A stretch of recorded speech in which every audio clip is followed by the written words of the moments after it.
Ay daw naman si Pade. Uyug-uyugon mo Hinambugan ako kang natong niya ng dakulaon. Dahil man ako kinailing duman sa inda. Pade. Uni ako. Tikahan ako. Is. Ano? Pade. Hali bag ako duman sa imo. Pade. Kusarin. Hali ako duman, sabi ni Mrs. mo, pag patubod ngayon duman kipadi mo, hambugon. Sa'yo na ngayon nakailing ki, galing na anaw ngayong natong. Dahil naman pade. Hinaranap. Hinagad nga ni kang iba. Sudahon. Ang yaw po naman sa demo na hiday. Si Mrs. mo pa sa nagtanam nga ni, dahil ka magpatubod ngayon duman kipadi mo, tambugon, pati nga ngaya ko, hinambugan. Uyug-uyugon mo ngaya, tigparadigan ngaya ko. Grabe ngaya ang trako, 10 ngaya ang trako. May jeep ngaya akong 7. May tricycle ngaya akong 8. Ang motor ko ngaya, sa rabandaan daw, asan ngayang kanto, may motor ako. Nisaro pa lang, dahil mong palang. Di ano pa man. Napasagot na ngaya ako, dahil naman niya ako nakadiyar. Ano ka ngunyan, nadakupta ka naman ngunyan. Kulibat ko pade. Kumusal sa mga tira mong kamuti duman. Kamuti? Isos, darakulaon, mahagad ka. Iyo ko ta pade. Tuluman no, dahil ko nga inaal sa susaro duman nanguragan ako kipala. Pala ang pigamit ko, haluyin ako kikapapala, duwang aldaw na ako kikapapala. Dahil ko pangalan na kukuha.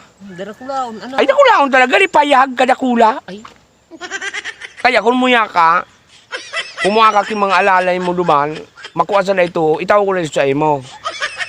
Yata kung kiran doon pade, dahil ito madara. At dala mang kaya, kamuti, masarong payag, kadakula. Darakulaon. Makuha mo ito.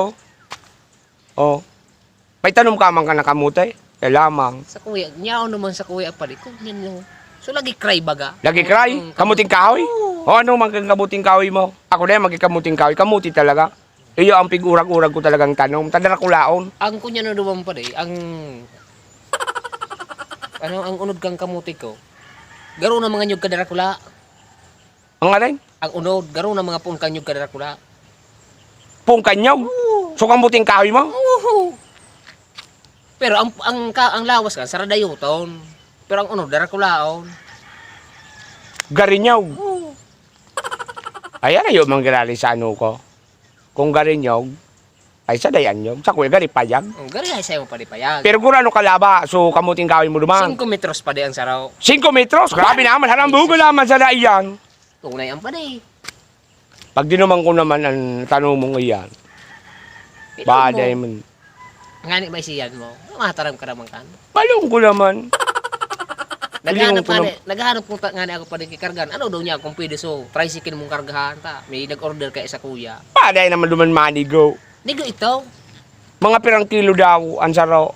Estimate ko mga 200 kilos ang saraw. 200 kilos? Oh. Nagagrabe na talaga. Galitig pa parhambugan mo. Ano daw kung lakaw-lakawang kunay niyo? Yaw na lamang suura. Nagpaparakusog ng habagat. Sige na pa dito. Kutkot pa ako. Tanta dumang ka sa takwa mo. Daraw mo sa tricycle mo yaw. May na ako sa imo. Haling mo. Arkilaw pala sa tricycle ka. So tangkal ko naman kargana. Tuguyugol mo. Kamuting kahoy. 5 metros. Kalaba. Galipon da kanyaw. Yuguyugon mo. Ako sa pang malaog sa kamuti kung galing na payag kadakula. Hindi na naman ako sa'yo mo pa di maservice ka. Yuguyugon mo.